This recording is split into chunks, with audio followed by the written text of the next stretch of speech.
Welcome to third unboxing product from 8 amazing products unboxing series. ఈ series లో మన third unboxing product వచ్చేసి weighing machine అన్నమాట.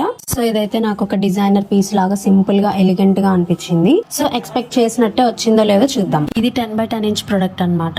Maximum 180 kgs దాకా వే చేస్తుంది. ఓవర్లోడ్ అయితే OL అని మెసేజ్ డిస్ప్లే చేస్తుంది. ఇది జస్ట్ కేజీస్ లోనే కాకుండా LBs లోను స్టోన్స్ లోను కూడా వే చేస్తుంది. ఈ ప్రొడక్ట్ మీకు ఎలా అనిపించిందో కామెంట్ చేయండి. ఇంట్రెస్ట్ ఉన్న వాళ్ళు డిస్క్రిప్షన్ లో లింక్ ప్రొవైడ్ చేశాను, ఒకసారి చెక్ చేయండి. Stay tuned for more updates.